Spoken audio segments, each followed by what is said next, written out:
The Douglas Coleman Show is made possible with support from Seth David Radwell, a recent guest on the program and author of American Schism, How the Two Enlightenments Hold the Secret to Healing Our Nation, released this past July. As Publishers Weekly writes in its recent glowing book life review of American Schism, business executive Radwell's epic debut examines the historical influences that have led to what he sees as the collapse of politics in the United States. Seth Radwell makes the case that the current chasm between the American right and left can be traced back to the 18th century's Age of Enlightenment and the basic tenets of liberty, equality, and reason. American Schism provides a historical perspective that can help us fight today's unreason with reason and bridge current-day divides.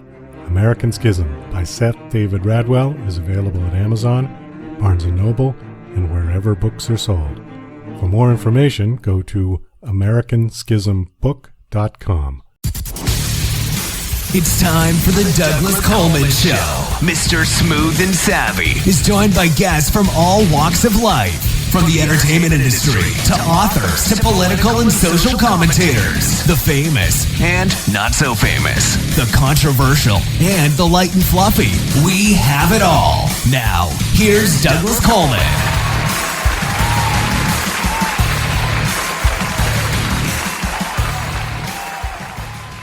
Okay, please welcome back to the Douglas Coleman Show, Dane Reis.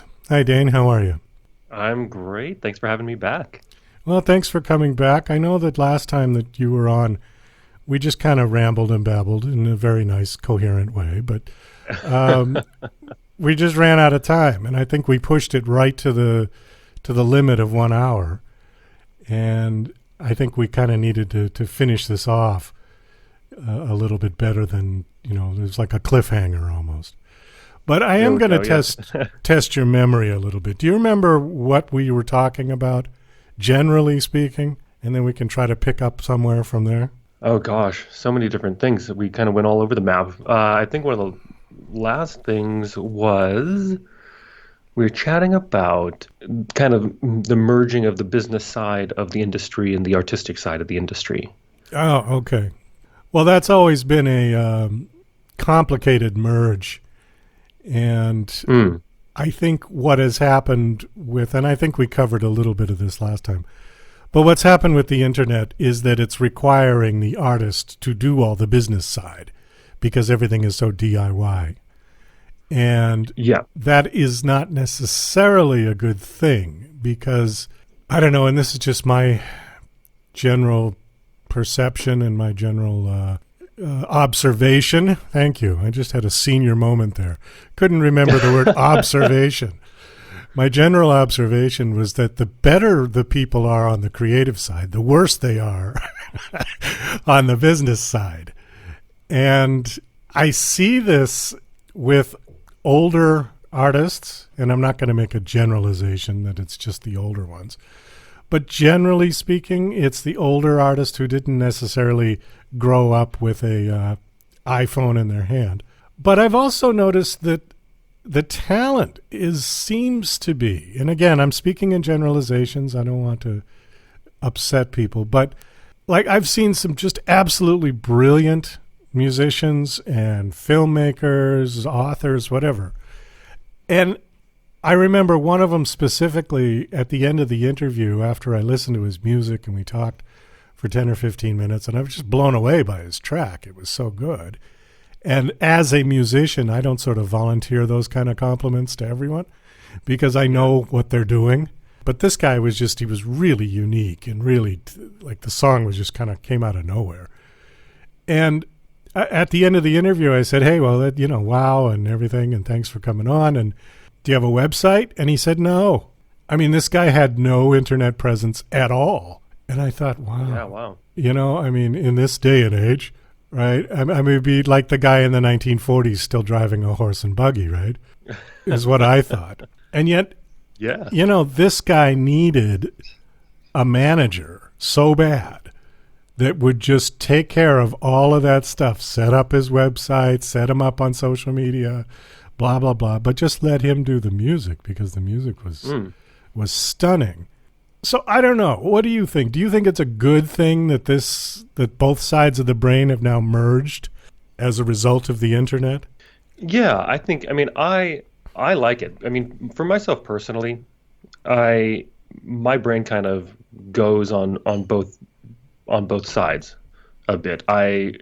Love the I love the business side of the industry as much as I love the creative side of the industry.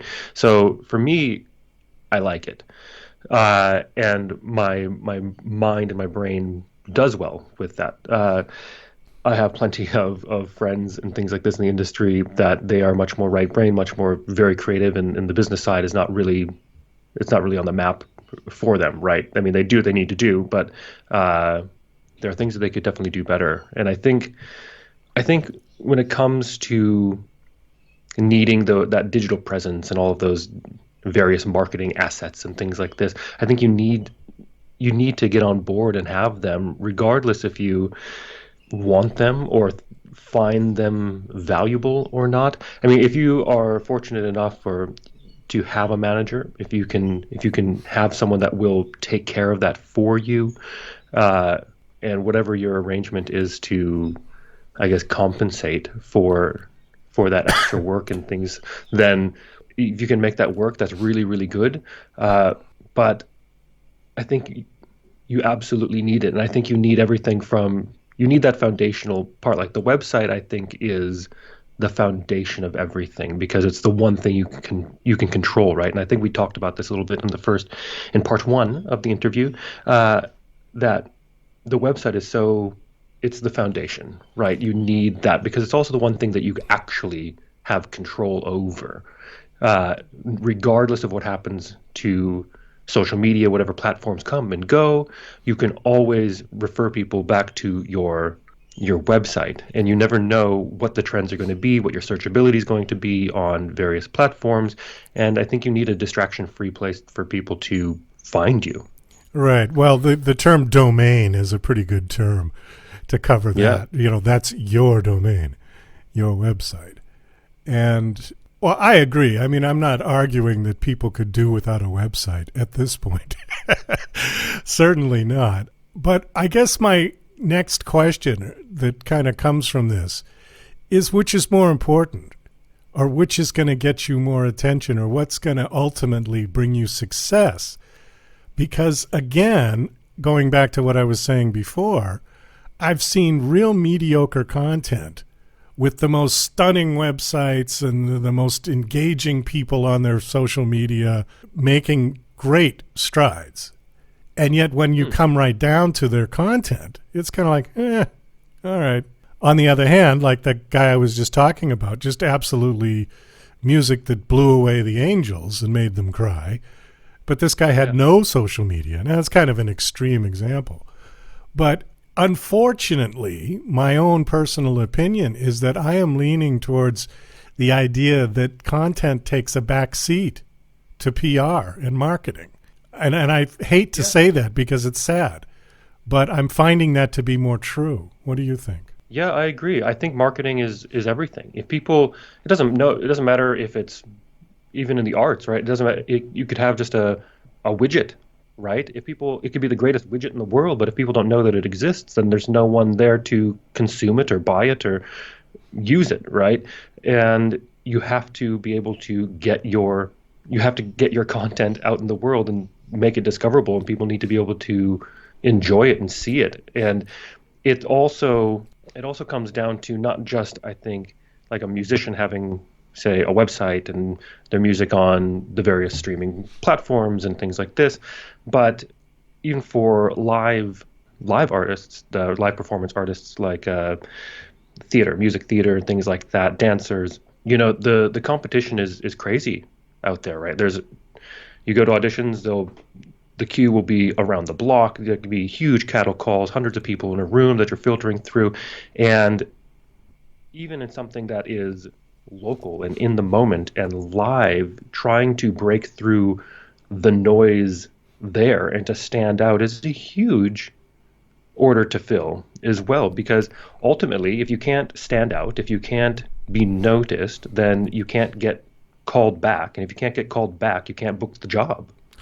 Well, that's true. Although that is the industry standard for many, many years was the actual live audition. What's changed is that they would factor in how many followers you have on Facebook and Twitter and Instagram versus were you the best one who auditioned? And this is my dilemma.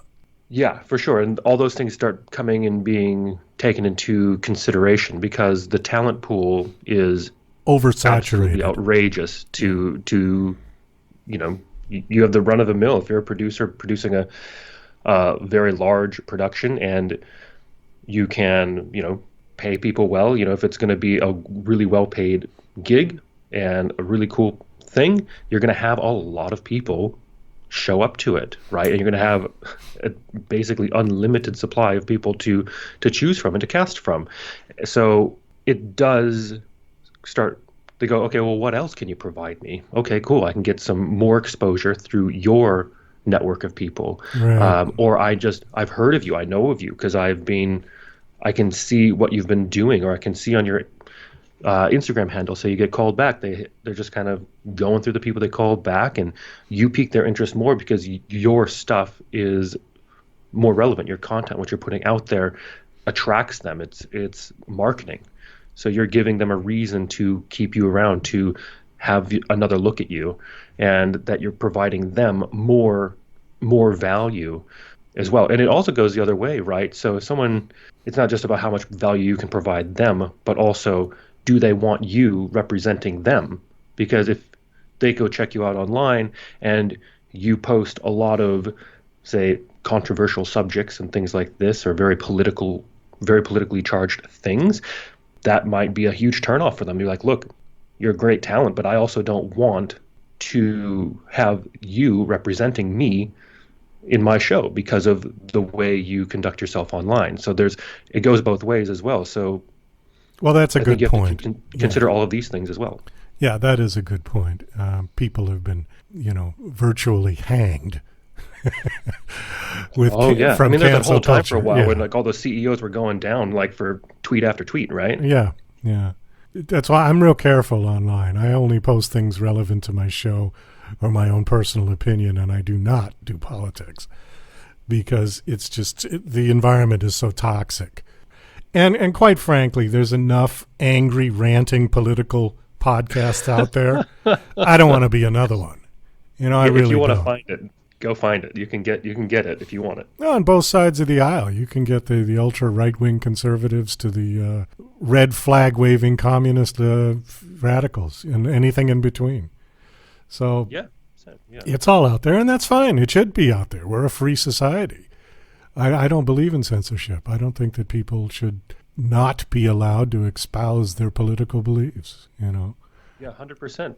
But in that regard, that's one of those things that when I chat with people about this and coach people on this, is that, look, it's not that I'm saying censor yourself. I'm not saying don't express yourself. I'm saying know the reality of the situation and what you are doing as a professional in the industry, and think twice before posting. Well, I agree. If you're an actor or if you're a musician and your product is your craft, then I don't see much point about putting the Trump bumper sticker or the Biden bumper sticker across your forehead while you're out there doing whatever it is you do. I think that's unnecessary. I think that's dangerous. Yeah, for sure. And maybe it works in your favor, but I think it's better to focus on your craft. Be focused on your craft. And did we talk about this in the first one? But I also, in big production, when it gets to the really big productions, a lot of them will have investors as well. And it's not just the creative team that might be very open and very liberal and very expressive and very want, you to just be who you are, and that's great. But when you start following the money to the executive producers, to the people that are investing into the show, this is a big generalization, but people with the means to invest in shows tend to be on the more conservative side of things. So you have to also understand that that's a reality of the world as well. Right. Well, my point is that it should be irrelevant, and it should not be a consideration, because regardless of my political views, I'm going to interview people on the show from all walks of life and conduct myself in a professional manner. I'm not going to demean somebody because I disagree with them politically or socially on a social issue. They have as much right to their opinion as I have to mine. And where it gets dangerous is when we were talking about cancel culture, where people are getting canceled simply for expressing their views, and it doesn't happen to agree with whatever their niche audience is. I mean, I had an author come on to say exactly that, to say, I don't get into politics because why should I alienate 50% of my potential audience? And it was a very succinct way to put that. Whereas like, yeah. And you know, she wrote books about all sorts of topics. But she said, I'm not getting into that because it's not, I don't do it online. You know, if I want to have a political debate, I have it with my husband, is what she said. You know. Yeah, and I think that's really it's intelligent. A good way to put it. It's a very intelligent. Yeah, and especially when you look at the USA, like it really is a very 50-50 kind of country at the moment, right? Oh yeah. So you really are alienating potentially half of an audience. So there's really no reason to go there, right? I think we had talked about niche the last time we were on, and I told you that I hate that. And unfortunately, I keep getting that. I think I'd mentioned that I've been through a couple of PR companies and people that I was working with trying to get some advertising and response for my show. And we kept butting heads on this concept of niche. And I think you were a little more pro-niche than I was, but that's cool because I want to hear that side. My attitude about niche is that, again, it's going back to this author that we just talked about. You're limiting yourself to what kind of audience is going to listen to you. And the more deep into the pigeonhole you go, the less people are going to hear you. Now, you may establish a very solid following of people, but that's it. There's going to be this wall where that's going to end it. On the other hand, I think you said that by having sort of a worldwide appeal, or trying to have worldwide appeal for a podcast, is a daunting task these days simply because there's just so much stuff out there, I think is what you said. Was that what you said? Maybe something to that effect. Okay.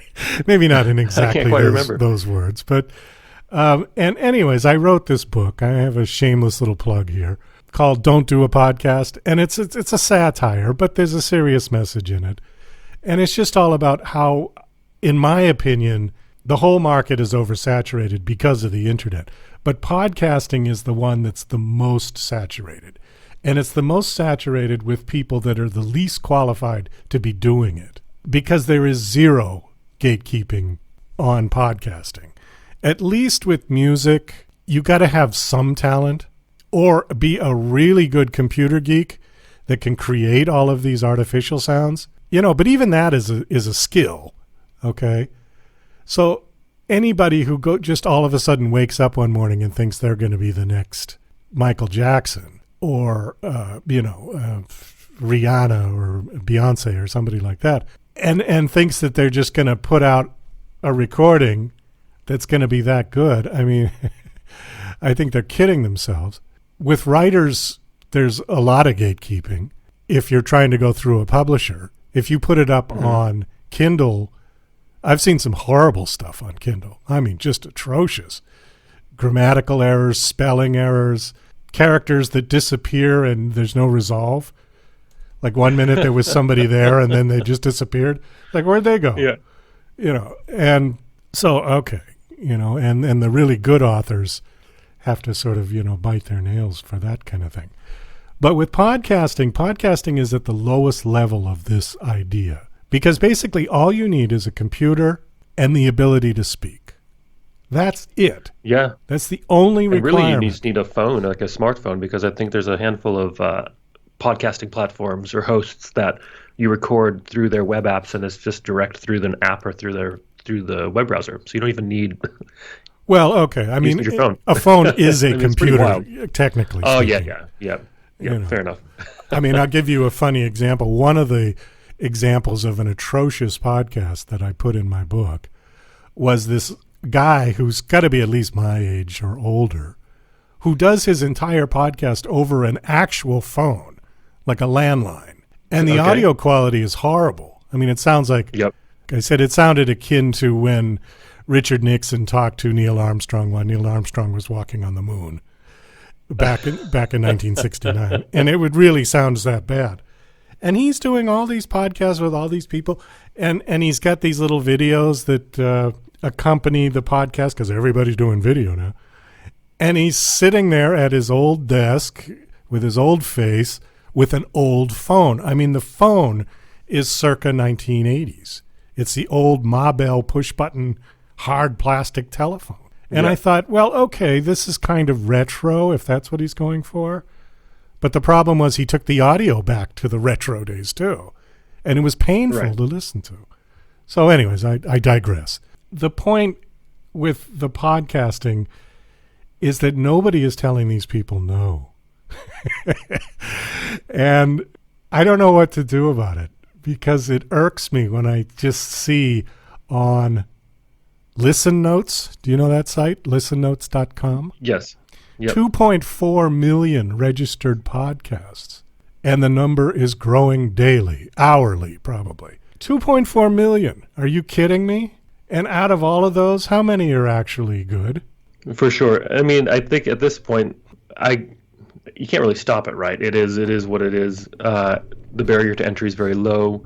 I think what is good, what we have going for us, is that if you are serious about doing something, right, it's like anything. It's like the gym. Everyone's keen to, like on a New Year's resolution, everyone, that first week of January, everyone shows up and that place is crazy packed busy. And then, 6 weeks go by and, well, we're back to where we were before the new year.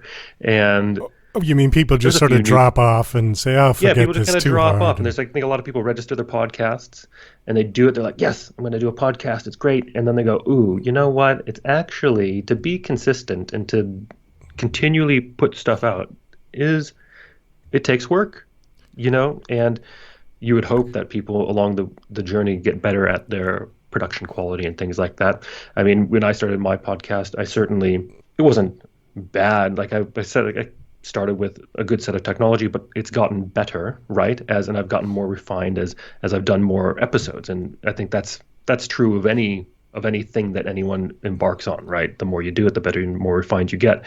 But you have to be willing to put the time in to grow. And I think a lot of people like the idea of having a podcast or whatever it might be. And then they go, you know what? Nah. And a lot of them drop off and a lot of them become not inactive fairly quick as well. Well, I hope that's true. But if I look at the numbers on Listen Notes, I don't see it. All I see is that number keep going up and up and up. I'll tell you what, I've been doing this one since 2015. Where nice. I went from actual FM radio to online because I saw, the death of FM coming. And I thought, nope, time to go to online. In fact, I think at that point was when I read some news article that Norway had eliminated FM. There's no FM in Norway anymore. Serious? Yeah, that's what I read. Wow. Because everything went online. Aside from that, Norway is a very sparsely populated place with lots of mountains and fjords, and broadcast of that nature is difficult at best. So they found it easier to do it through internet, and they just eliminated broadcast FM. I suspect that all the FM stations that were going in Norway just simply switched to an online format. I don't think they went away, particularly all their disc jockeys and whatever. But they switched over, so there's no actual broadcast FM. So anyways, went to online, and we're gaining on the 1,000 mark. I think there's about 780 to 800 audio podcasts. I have 2 different shows. And then we started a video podcast during COVID, which I like to call my virtual talk show because a format that's similar to an old show that was done by Edward R. Murrow back in the 50s that we just sort of, shamelessly copied and updated to 2020 looking set. But it's the same format, sitting in a big chair. The only difference is I'm not chain smoking like he did in the 1950s show. It's probably good that, yeah. Yeah, he would chain smoke and had his floor ashtray and, the smoke everywhere. I mean, a great ambience. Cigarettes were healthy for you, right? Well, doctors smoked in the 50s, There's that wonderful magazine ad that ran in the 50s. It says, doctors recommend Camels. And they showed doctors smoking these non-filtered Camel cigarettes. Wonderful. So anyways, so I've done a lot of podcasts. And from the time I started, I think Listen Notes, once I started looking at that website, it was somewhere in the 200,000 range of registered podcasts. Yeah. And now, 7 years later, it's 2.4 million. Times. So, yeah, I'm not seeing the decline there, Dane. Not a bit. What do you think is happening? I agree with you that people should go on and then, this is too much work. And then they're just going to drop off like the gym analogy that you said. But where are all these other people coming from? Do you think it's just, again, because of the ease of, now you can do it with an iPhone. You don't even need a microphone or a desk or anything. You can do it while you're driving in your car. Yeah, I think a lot of it is just this idea of sharing everything, right? And a lot of people just like a lot of solo podcasts, not even interview podcasts, someone just talks and has their opinion, or they're trying to teach or coach or something like this. So it's not even like they're need to organize, someone with someone else's schedule or anything. They can just do an episode whenever they feel like it. And I think it leads in, it's tied with the kind of the streamer Twitch and things like that, online, like gaming and things like this. There's one of the most popular categories on Twitch is, I think it's called just chatting. It's not, no one's playing any games. It's just someone with their webcam on them and they're just talking or just doing life or whatever they want, right? And that's one of the most popular channels where people tune in and they watch. And I think it's this social media thing that it started there, right? Just with status updates, and then it became photos, and it became videos, and it became stories, and it's live. Then you can stream live everything that you're doing, and it just, everything keeps getting one-upped, and I think people just feel like sharing more. And if the barrier to entry is super low, why not? I think that's a part of it, If podcasting were a game of limbo, the bar is on the floor. You're listening to Mr. Smooth and Savvy right here on the Douglas Coleman Show. We'll be right back after these commercial messages. Douglas Coleman's Don't Do a Podcast is a dryly humorous rant about Douglas's pet peeve, the unrelenting torrent of podcasts hitting the web on a constant basis. As technology has put podcasting within the reach of anyone, many wholly unqualified people have taken the plunge. This witty polemic tries to persuade them from broadcasting their drivel using Douglas's brand of sarcastic humor. Now on Amazon, only 99 cents. DJC Music and DJC Productions are pleased to announce a brand new website. We have started a listing website for radio show hosts as well as potential show guests. This is a meeting site where hosts and guests can come together. Show hosts can list their show and types of guests they're interested in booking. Potential guests can list their talents, bio, accomplishments, or anything they feel makes them an interesting radio show guest. There are no recurrent payments, only a one-time $5 listing fee. Your listing will stay up until you decide to cancel. Previous guests of The Douglas Coleman Show are welcome to submit their guest listing free of charge. Go to radiohostsandguests.com. That's radiohostsandguests.com.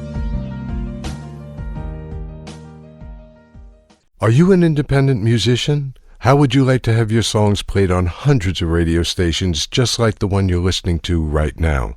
Join MusicSubmit.com and we'll promote your music to radio stations and blogs in your genre. It's free to set up your account, and we guarantee your music will be considered for airplay by radio stations worldwide. Why not sign up today? It's free. MusicSubmit.com. Radio promotion for indie musicians. Hey, this is Ray Powers. Don't touch anything. You've got it right where you need it. Tuned in to the Douglas Coleman Show. You heard me. The one thing about social media, and I think social media piggybacked on some of those shows. Do you remember the show, I think it was called Big Brother or something like that, where they just put hidden cameras everywhere in a house and watch people go to the bathroom and sleep and whatever they did during their day? You remember that show? Yeah, for sure. Yeah. And actually, over here in Australia, they had a Big Brother again. They started doing it again. It was not as back in the day when it was originally came out. It was very unscripted. Just watching people, and you could go online. You could watch the streams when they were not on TV. Right. So it was definitely much more raw, but now it's more reality TV show and a bit more contrived and scripted, and or loosely scripted at least. But yeah, it's a thing that exists still. Yeah. Social media came along after the original idea of those kind of shows. And back in the 2005, 2007, I mean, social media was very innocuous. It was just people posting pictures of their cat and what they had for breakfast. And, now it's, controlling the fate of Western democracy, for lack of a better. Yeah, I mean, originally it was kind of, it was very innocuous. A systematized or a standardized way of kind of having a blog, right? Yeah, basically. Because creating a website was a bit more difficult then, right? But you go, I can just go to MySpace, create that, and post they pictures. Basically have all the templates for you all set up. It's easy. Yeah, post pictures of your holiday and your kids and your exactly dogs right and whatever. Yeah. But do you think social media has given people this sort of illusion that their lives are so fascinating that they have to post what they had for breakfast every day and every single little tidbit that happens to them in their daily life? Do you think that I'm not talking about the people who consume that content. I'm talking about the people who produce it. Do you think they believe that people are actually interested in all of that? I don't know. I've never really thought about that. I think it's from that perspective. That's interesting. Because that could be another sickness that they could add to the list of, addictions with alcohol and sex and and have AA meetings for it, Right. I think it's more, based on, I'm just thinking about documentaries and things that I've watched that talk about the social media and how it's, what it's designed for and how it's controlled, that I think the posting everything is not so much about my life being so interesting. It's about it's a means to an end. It's I post all this stuff because I'm seeking the affirmation and the dopamine kick I get when people do interact with it. And I think that's a big reason, that's why TikTok, I think, is absolutely exploded, because TikTok has taken, ramped up this dopamine delivery tenfold compared to what Instagram does. And people, are responding accordingly. They give producers of the content currently a lot of organic exposure, and people keep doing it, and you can very quickly and easily get through content and swipe through content.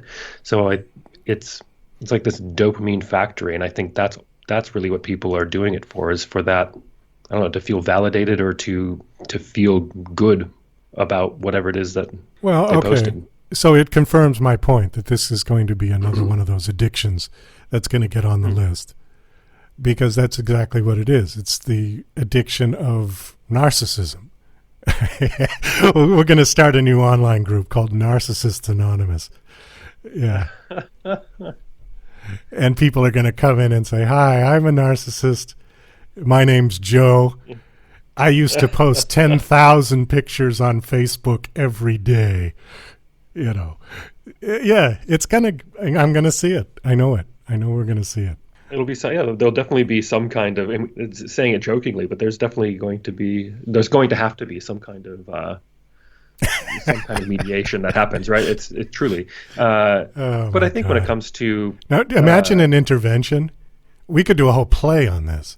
Imagine an intervention scene where the guy is at the computer just posting, sweat pouring down his face, and the 90 cups of coffee, and his parents come in, because it'll be some basement dwelling type kid, and his parents come in with that look of horror that they've got to do an intervention.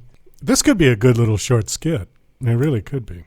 Yeah, but as far as posting and things, I think when it comes to us as professionals in the industry and performance and stuff, I think it's as much as you can. I think it's good to view social media as a tool, as a business asset, and to share your life and post what you need to post. You can have content about who you are and what you do out there, but view it as a marketing tool, not as something that is there for your entertainment. Well, I think that's true if you're selling something. Be it a podcast, be it your music, be it your film, your book, if you've got some sort of product, then for lack of a more eloquent term, keep it clean. You are the product. You are selling yourself. Right. And your skill set. So, I think keep your clothes on. Get that. Yes. Well, it depends on what your industry is, I suppose. But well, I suppose it depends what you're selling. If you're selling underwear, then exactly okay, right. You can show up in your underwear. But if you're doing pornography, I would probably suggest that you don't put that on Facebook. No, you get banned. You get banned for that. But yeah, I think there needs to be a line drawn between what you're doing online. Now, for the people that just have no particular product, who, like I said, the 10,000 posts a day, then I think it's sort of borderline, psychotic, because this is their entertainment, but it's also an addiction with no particular outcome other than there's no payoff. There's no payoff, right? They're just doing it to feel good. So it's just a lesson in sort of ego massage, if you will. Yeah, for sure. And I think even you say that people do it to feel good. I think if people are really honest with themselves, I found this, and my personal social media use is quite low insofar as using it for entertainment or just for consumption of content. Yeah, mine too. But it used to be much higher, right? And what I discovered is, you do it because it becomes habitual, and it's easy. It's right there all the time.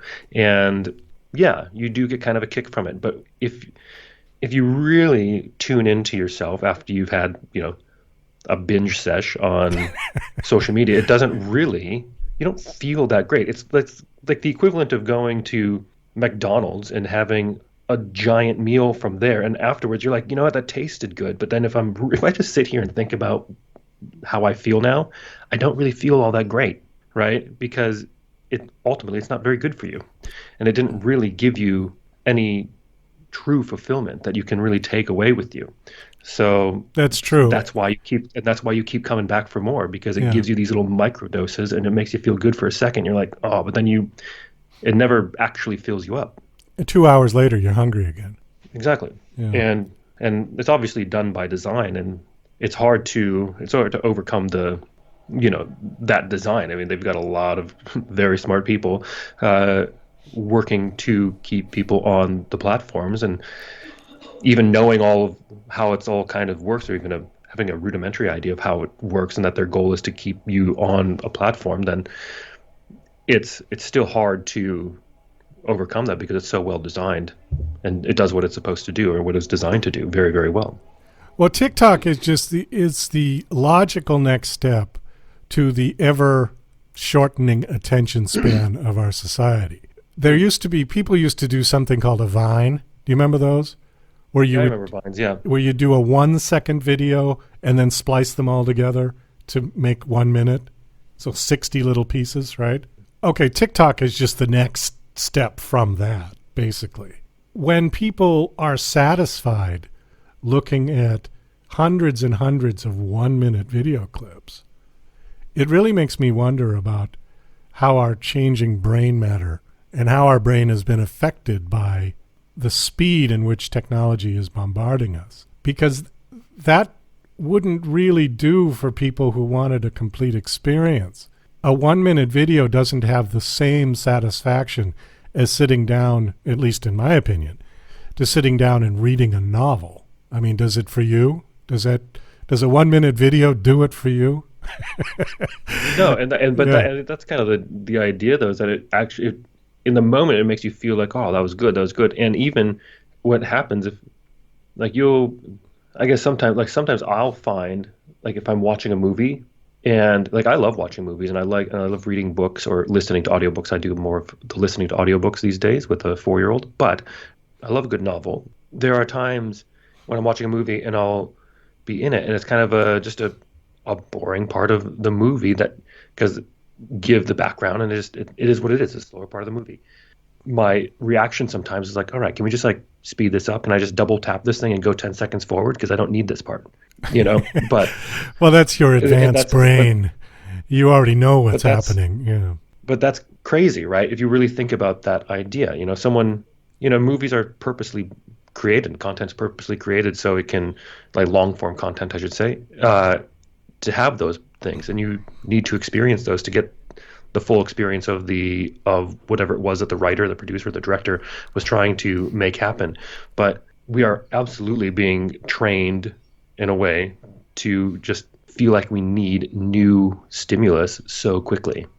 Well, I agree with both sides of your statement there. The movie that you just had that sudden urge to tap forward on it could be either A, our lack of attention span, or B, bad editing. Okay, so yeah. It could go either way. And in fact, when you were saying that, I thought of an old film from the 70s called The Deer Hunter. Do you remember that film? No, I've never seen that one. Okay, maybe a bit before your time. But it was a huge film. Robert De Niro, Christopher Walken, and it was a 3-hour plus long film about Vietnam and these buddies from a Pennsylvania steel town. Anyways, at the beginning of the film, one of the buddies gets married, and there's this big wedding scene. The wedding scene literally goes on for 28 minutes, and I can remember even watching this as a high school student in the theater going, God, what is with this wedding scene? Because it just kept going on. And then years later, when it came out on VHS, and I remember that watching it on VHS when I finally got it at home, I just fast forwarded through the whole wedding scene. Right. Because I was so incensed that they left this wedding scene in there for 28 minutes that had no value to me whatsoever. Okay. So I chalked that up to bad editing, because that was long before our diminishing attention spans. It was long before the internet, and it was long before even VCRs. VCRs would be another 5 or 6 years before they were really consumer products. So yeah. I agree. But so we were at TikTok. I've had people coming on my show who are starting to, when I ask my usual standard routine questions of my guests, well, do you have a website? Or which social media platforms are you on? More and more people are saying TikTok. And since the bulk of the guests that I have on my show are authors, how in the world would a 1 minute video, save for some kind of a commercial, like an actual ad for your book, how does a 1 minute video help you sell your book? Yeah, I think it's about getting people to like you or to be interested in whatever it is that you do. And so I can imagine that their content on TikTok would not mostly revolve around them writing books. Maybe it does. I don't know. That's not really a niche that I've delved into, so I'm not really sure how you'd make that work. I don't see how I could make TikTok work for me. Do you see any value in having a TikTok account when we're doing audio and video podcasts? Yes or no? It does. Yeah, it does. I mean, it depends on what you're trying. What's the end goal, right? If, for instance, I've got a TikTok. It's not super active. I'm more active on other platforms, but I have the podcast, and my podcast is a lot of value for my particular niche. But then also, what I am talking about is I'm a big proponent of talking about how to create successful entertainment careers and how to go about doing that. So that's my message, and that's what I talk about a lot, and the various resources that I've created to help people do the thing depending on where they are in their journey. Maybe they just need a podcast and they're going, it'd be fun singing and dancing. And maybe that's a lot of people start there and they go, oh yeah, I think I want to be on Broadway. And there's obviously more to making that happen than simply having that thought. But for instance, my podcast, of course, is free to listen to, and they can jump on and they can start delving into some stories into how that works and how people have done it before, and kind of suss out if that's something that they want to do, or maybe they're further down the line and they are professionals and they need some inspiration or more insight from someone that has done or is doing what they're currently doing. And so I ultimately do have various, I guess, products, if you will, to offer my audience centered around creating entertainment careers. So that's where I'm able to focus my messaging on social media, because I can talk about very small parts of, like bite-sized parts of how to create a successful entertainment career in a post, whether that's on TikTok or whether that's on Instagram or whatever. But I can take one small little thing, I can talk about that for a very short amount of time, and then that's just one piece of content. But ultimately, it's about building familiarity with me, with what I do, and the different outlets or resources that I've created for people in that niche. Well, I think that makes sense for you, because you could do little 1-minute testimonials. Like you said, just take one little piece. Yeah, or one little tiny lesson, about this, that, or the other thing. One right? tiny lesson. Yeah. It's like a DIY house building site, and every day you put 1 minute. Okay, today we're going to install a hot water heater. Yeah. Right? And you do that in like a 1 minute little segment. And yeah, okay. I could see how that would benefit you for what you're doing. You know what? We're at 50 minutes, and it seems like we just started about 5 minutes ago. Did that go really fast for you? Right? Yeah, man. Yeah, I just looked at the clock. I was like, oh, look at that. Jeez. But I want to sort of end this on you, because you are my guest. Can you give a quick overview of what it is that you do and what your services that you offer for entertainment people? Yeah, for sure. So I have a podcast called You Booked It, and it is all about discovering how to create a successful entertainment career. The format's pretty cool. I keep it very standardized. So the format of the podcast, same questions every single episode. Of course, we go off into the weeds sometimes, and we have organic conversation around that structure, but it makes it, as you listen to different episodes, you know what questions I'm going to be asking, and it's really about how different people answer the same questions. And that's why I chose to do it in that way.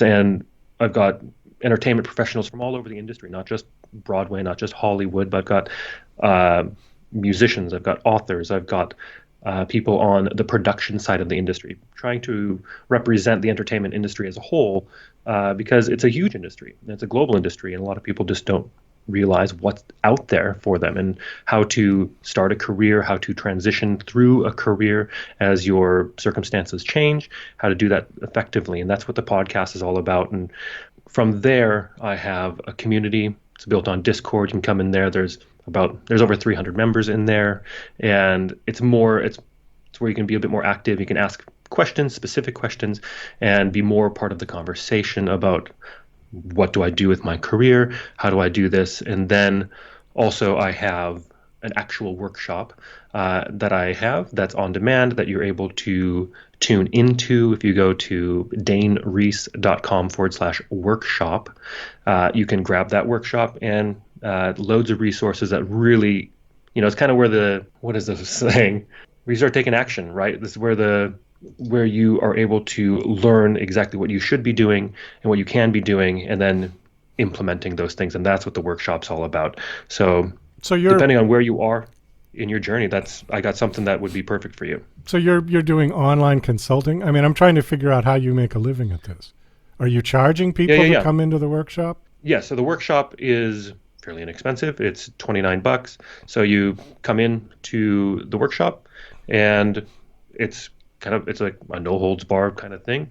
All the information is there, and from there, if you want to dig into more things, if you need some more help getting that, because obviously there's a lot of nuance in creating what works for you and what it is that you're specifically doing.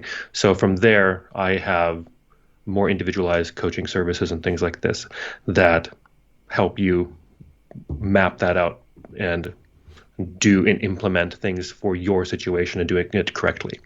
Okay. What were you doing prior to this? Were you an actor? Yep. So you're a studied actor, right? Yep. I've been mostly, I trained for musical theater. I went to the Boston Conservatory. I've been performing professionally for 17 years. And I've performed all over the world and in lots of different parts of the industry. I've done music theater shows. I've done a lot, like huge production shows, hundreds of industrials and corporate performances. Funnily enough, I've done a lot of mascotting. I actually was voted the #1 mascot, collegiate mascot, I should say, in the United States, the Capital One National Mascot of the Year Award. Oh, was that a dog or a cat or an elephant, or what was it? Yeah, I was a grizzly bear. For a grizzly bear. Races, Nice. So it was awesome. Yeah, it was really cool. I had a big motorcycle and smoke, and go entertain like 20-something thousand people every weekend. It was cool. That's right. And I've done a lot of different things like that, and then through my career, I also started getting on the other side of the table. I'm an equity actor. I'm an equity stage manager. The corporate production side of the world started finding me as well. So I have done a lot of work as a producer, as a project coordinator, and things like this for huge corporate meetings. Like when Amazon comes to town and they've got 50,000 people that are going to be attending their convention. People need to make that happen, right? So doing that side of the business as well. So I've had a very varied career in a lot of different high parts of the industry. And I've had these opportunities come to me and been successful in a lot of different parts of the industry. And because of that, I thought, you know what, I need to let people know how to do this, because I have so many friends and met so many people through my career that, we just didn't have any of this information. We didn't know how to manage this or do this. And trying to consolidate this information into something that's actionable, so you don't waste years of a career going down paths that won't necessarily pay off. A road to nowhere, I think that's what they call it. Exactly right. Yeah. Avoid the mistakes. I would have saved me well over 6 figures, or well over 100,000, I should say. Well over 6 figures. It hasn't saved me millions of dollars, but would have saved me well over $100,000, years and years and years of my career in the beginning that could have been spent in being used more efficiently, I would say. Okay. So that's what it's about. We gotta cut it right there. Give your website real quick. Yep, you can come check out and figure out everything from danereis.com. Spell that out. Yep, DANEREIS.com. All right, Dane. Thanks again. I know we could probably go part 3, but let's keep it at 2 for now. Yeah, for sure. All right. Thanks, buddy. Thank you.